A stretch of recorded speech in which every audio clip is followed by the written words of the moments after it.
마이너스 5,300만 원 손실을 보고 있는 비트코인에 대한 이야기입니다. 저는 개인적으로 이제 하반기는 비트코인의 장이 아닐까라고 조심스럽게 생각을 하고 있어요.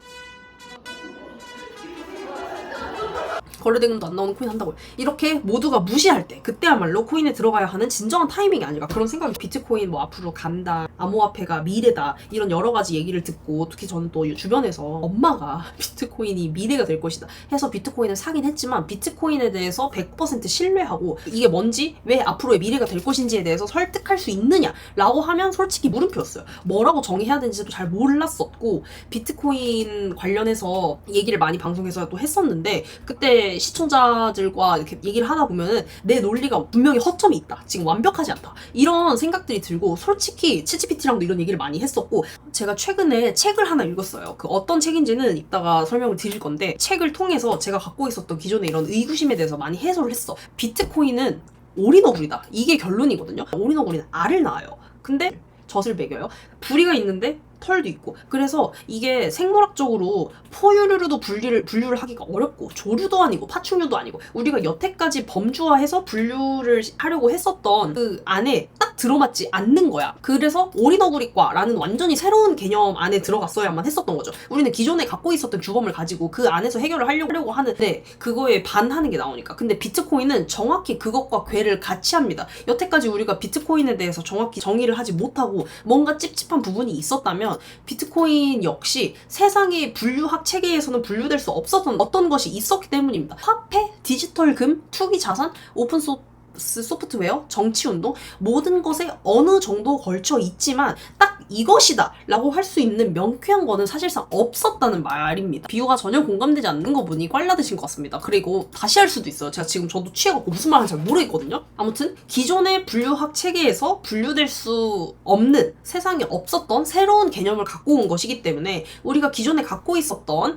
어떤 지식과 개념을 통해서 분류를 하려고 하는 시도 자체가 어불성설이었다라는 거죠. 아예 세상에 없었던 개념입니다. 비트코인이라는 것은 새로운 하나의 세상이고 문명 기반 자체를 흔들고 있습니다. 근데 이렇게 얘기를 할 수 있어요. 문명? 아니 비트코인 투자 자산이고 무슨 코인 얘기하는데 문명까지 들어가요. 적당히 하셨으면 좋겠어. 이런 얘기가 나올 수 있다고 생각합니다. 문명이라는 거는 신뢰라는 기반에서 작동을 해요. 지금부터 할 얘기는 이 코인 얘기라고 생각을 했겠지만 뒤에는 코인 얘기로 결국에는 연결이 되지만, 문명이라는 것은 신뢰를 반드시 기반으로 한다라는 것이죠. 그러면은 신뢰라는 게 내가 지금 뭐 회장을 믿고 김인걸씨를 믿고 이렇게 하냐? 아니에요. 지금 개인으로는 사실 잘 믿지 못해요. 그래서 보증해줄 제3자를 발명한 겁니다. 이 집이 내 집인지, 이 땅이 내 땅인지 어떻게 알아요? 등기소랑 법원이라는 제3자를 고용해서 3자를 만든 거고요. 종이 쪼가리가 왜 돈이야? 중앙은행이 개입을 해서 국가와 법률이라는 강력한 뒷맥이 있었기 때문에 여태까지 이행이 가능했었던 겁니다. 이거를 조금 편하게 말하면 국가라는 제3자를 발명했다가 되겠죠. 물론 더 넓게 보면 민간에서는 뭐 카드사도 그런 역할을 할 거고 은행도 그런 역할을 하겠지만, 어쨌든 그런 식으로 신뢰라는 기반 속에서 보증해줄 제3자를 발명하는 방법으로 우리의 문명은 이렇게 흘러갔습니다. 그런데 정말로 신뢰할 수 있느냐라는 구조적인 문제가 점차 떠오르기 시작한 겁니다. 대표적으로는 지금 나왔어, 댓글에 달러에 대응한 사람들은 다 죽었다라고. 그래서 저도 달러와 관련한 사건들, 중심적인 사건들을 위주로 가져왔는데, 첫 번째 닉슨 쇼크, 조금 있어 보여가지고 옆에 영어도 적어줬어요. 근데 밑에 거부터는 귀찮아서 안 적었어. 1973년에 원래 달러와 금이 1:1 교환되는 구조였다가 갑작스럽게 너무 많은 교환을 요구하면서 미국 정부가 달러를 금으로 교환해줄 수 없게 되자 안 해버리면서 이제 사실상 정말 신뢰라는 담보 말고는 없는 거죠. 어떤 물질적인 기반이 없게 된 거야. 그렇게 하고 점점 더 많은 달러를 발행하게 되고, 요게 시스템적으로 가장 크게 문제로 와닿았었던 게 리먼 브라더스 사태. 모르는 분이 없을 거라고 생각합니다. 2008년 세계 금융위기가 되겠죠. 달러 패권과 현재 금융시장에 대해서 가장 많은 의구심과 물음표를 던져준 사건이라고 생각을 했습니다. 근데 그 뒤로도 코로나 팬데믹 때 양적 완화, 몇 주 만에 전체 원래 원래 갖고 있었던 달러의 20-30%가 넘는 양을 추가 발행하면서 그냥 무조건 발행하는 거야. 이제는 뭐 금으로 바꿔줘야 될 것도 아니잖아. 내가 찍어내고 싶으면 찍어내는 거지. 미국은 이런 압도적인 지위를 가지고 양적 완화를 진행을 했고, 그 결과 부채 규모가 좀 사상 초유하는 수준으로 올라섰고 신용등급이 강등되면서 정말로 신뢰할 수 있는 게 맞는가에 대한 전 세계의 사람들의 의심이 커져가는 상황이었습니다. 신뢰는 반드시 국가와 제도가 담보되어야 하는가? 점점 버은 불평등해지고 있고, 국가는 제도적인 중립을 지키지 못하는 것 같고 달러는 무기가 되는 것 같고 균열이 생기는 거죠. 이렇게 해야만 담보될 수가 있는가? 라는 근원적인 물음이 떠오르기 시작합니다. 아니면 코드와 알고리즘을 통해 새롭게 피어날 수 있는 게 아닌가? 이런 균열 속에서 등장을 한 게 비트코인입니다.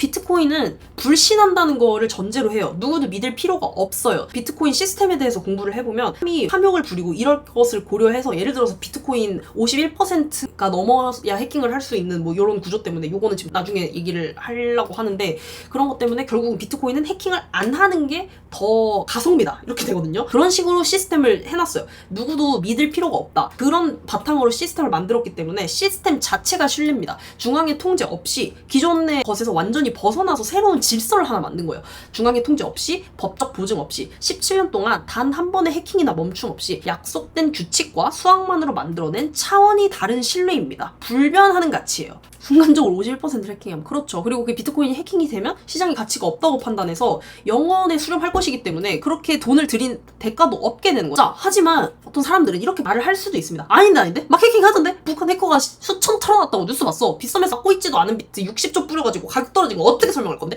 이게 그 비트코인을 좀 아는 분들이나 경제에 대해서 좀 아는 분들은 누가 저런 의문을 갖나라고 생각하겠지만, 제가 유튜브를 진행하면서 처음에 코인을 중심으로 한 영상들을 많이 올렸었어요. 실제로 이렇게 생각을 합니다. 생각보다 많은 사람들이 비트코인의 본질적인 가치를 잘 이해하지 못하고 있어요. 그래서 이거에 대해서 한번 짚고 넘어가 볼게요.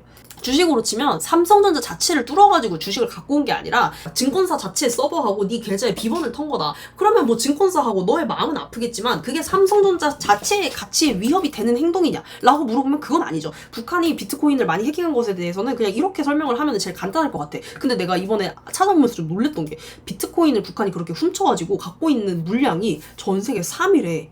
1등이 미국, 2등이 영국, 3등이 북한이라고 하더라고요. 이게 굉장히 신기했어.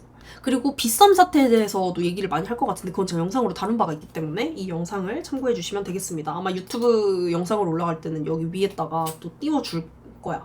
아, 근데 보는 김에 이것도, 이거 제 유튜브 영상 중에 제일 잘 됐던 거거든요. 이것도 봐줘. 그래서 이렇게 하면은 우리가 비트코인을 정의하는 것이 어려웠는지에 대한 설명은 조금 됐을 것 같아요. 그래서 그 다음으로는 비트코인에 대해서 굉장히 말이 많죠. 지금도 쓰레기다, 국가 규제하면 끝난다, 실물이 없는데 어떻게 돈이 되냐, 변동성이 심한데 어떻게 화폐로 쓰냐, 범죄에 악용되기만 하는 새로운 기술이다, 뭐 어떤 암흑의 것일 뿐이다 라는 이야기들이 많이 있어요. 그리고 지금 또 뭐 비트코인에 대해서 의구심을 갖고 있는 게 있다면 댓글로 남겨주시면 되는, 이 부분에 대해서는 다음 시간에 합시다. 힘듭니다. 제가 지금 이 별게 아닌 것 같아도 나도 지금 술 먹고 하다 보니까 어떻게 진행을 했는지 잘 모르겠어. 근데 어쨌든 그래서 이 다음부터는 이제 다음에 하려고 여기까지만 준비를 해왔습니다. 끝이에요.